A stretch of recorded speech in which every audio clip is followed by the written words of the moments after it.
கிறிஸ்துவில் பிரியமான சகோதர சகோதரர்களே, இன்றைய உண்மையில் இயேசு கிறிஸ்து மூன்று நிலையில் அவர் தம்மை வெளிப்படுத்துகின்றார்.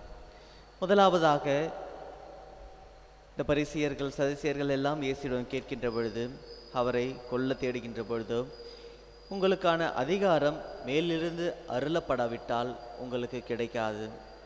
நான் பேசுவது தந்தை எனக்கு சொல்லவில்லை என்றால் நான் உங்களிடம் சொல்ல முடியாது என்கின்ற நிலையில் இயேசு கிறிஸ்து இருக்கின்றார். ஏனென்றால் எல்லாம் தந்தையுடைய சித்தம் என்று சிந்தித்து கொண்டிருக்கின்றார். ஏன் அவ்வாறு நினைத்தார் என்றால், இயேசு கிறிஸ்துவும் நம்மை போல ஒரு மனிதனாக தான் இந்த உலகத்தில் பிறக்கப்பட்டார். அவர் பிறக்கின்ற பொழுதே நான் இறைமகன், இறைவனால் அனுப்பப்பட்டவன் என்பதை அவர் உணரவில்லை. ஆனால் நாளடைவில் தூயாவின் மூலமாக, அவருடைய வாழ்க்கையின் மூலமாக அவர் தாம் யார் என்பதை அறிந்து கொண்டிருப்பது இது ஒரு சாட்சியாக இருக்கின்றது. இன்றைய உமையிலே இயேசு கிறிஸ்து அவர்களுக்கு அறிவிப்பது என்னவென்றால், நான் இப்பொழுது யார் என்கின்ற நிலையை அவர்களுக்கு அறிவிக்கின்றார். நான் கடவுளுடைய ஒரே மகன், இறைமகன் என்பதை அவர்களுக்கு வெளிப்படுத்துகின்றார். அதனால்தான் இந்த ஓமையின் மூலமாக அவர் தாம் யார் என்பதையும், தம்முடைய எதிர்காலம் என்பது எவ்வாறு இருக்கப் போகின்றது என்பதையும் அவர்களுக்கு அறிவிக்கின்றார்கள். அவ்வாறு சொல்கின்ற பொழுது இந்த பரிசேயர்களும் சதுசேயர்களிடம் அவர் சொல்வது என்னவென்றால், இத்தனை ஆண்டு காலம் கடவுளால் அனுப்பப்பட்ட மனிதர்களை நீங்கள் ஏற்றுக்கொள்ளவில்லை. இறுதியாக அவரிடம் இருக்கின்ற ஒரே ஆள் யார் என்றால் அவருடைய அன்பு மகன். அவரை இன்று அனுப்பியிருக்கின்றார். என்னை நீங்கள் ஏற்றுக்கொள்வீர்களா, என்னை நீங்கள் அறிந்து கொள்வீர்களா என்றால் நிச்சயம் கிடையாது. என்னையும் நீங்கள் கொன்று போடுவீர்கள் என்பதை அவர்களுக்கு அறிவிக்கின்ற பொழுது அவர்கள் கோபம் அடைகின்றார்கள். ஏனென்றால் இந்த குருக்களாக இருக்கட்டும், பரிசேயர்களாக இருக்கின்றோம், சதுசேயர்களாக இருக்கின்றோம், அவர்கள் தங்களுடைய மனநிலையிலும் அவர்கள் எதை நினைத்து கொண்டிருந்தார்களோ அதே நிலையில்தான் அவர்கள் இருக்கின்றார்கள். கடவுளுடைய திட்டத்தை புதிதாக வருகின்ற பொழுது அவற்றை ஏற்றுக்கொண்டார்களா என்றால் கிடையாது. உதாரணமாக இந்த இஸ்ரேல் மக்கள் எல்லோரும் பாபிலோனுக்கு அடிமையாகளாக எடுத்துக்கொண்டு செல்லப்பட்டார்கள். அவர்கள் அங்கிருந்து விடுவிக்கப்பட்டு வருகின்ற பொழுது எருசலேம் ஆலயம் கிடையாது.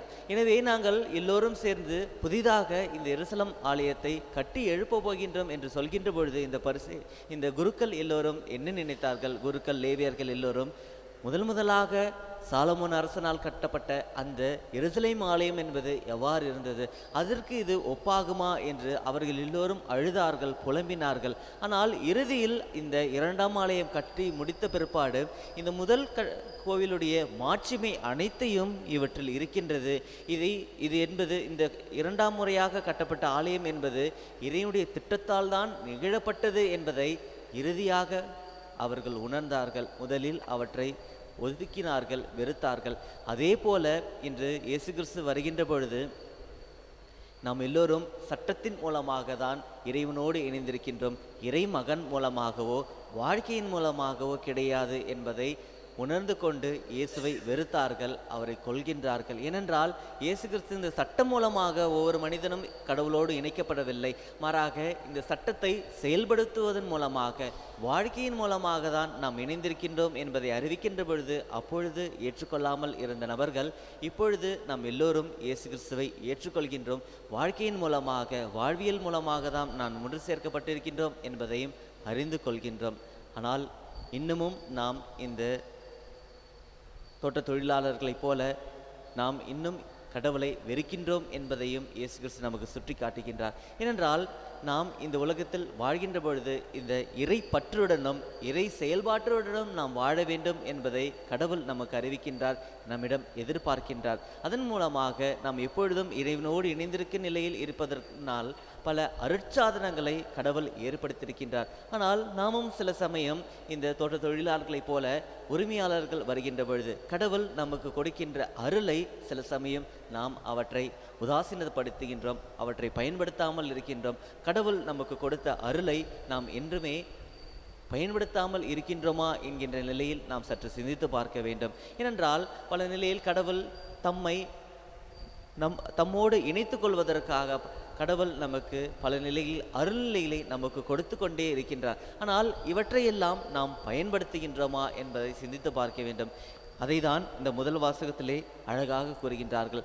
இறைப்பற்றுடன் வாழ தேவையான எல்லாவற்றையும் கடவுள் நமக்கு அளித்துள்ளார். ஏனென்றால் தாம் யார் என்பதையும் அவர் நமக்கு அறிவித்து விட்டார். தம்மோடு எவ்வாறு இணைய வேண்டும் என்பதையும் அறிவித்து விட்டார். ஆனால் இணைவதற்கு நாம் ஏற்றுக்கொள்கின்றோமா அல்லது மறுக்கின்றோமா? இந்த பரிசைகளைப் போல நாமும் புதிதாக கடவுள் கொடுக்கின்ற அருள்நிலையில் வாழ்வதற்காக ஏற்றுக்கொள்கின்றோமா அல்லது உதாசீனப்படுத்துகின்றோமா, ஒதுக்கின்றோமா என்பதை தான் இன்றைய ஓமை நமக்கு ஒரு சிந்திப்பாக அழைப்பு விடுக்கின்றது.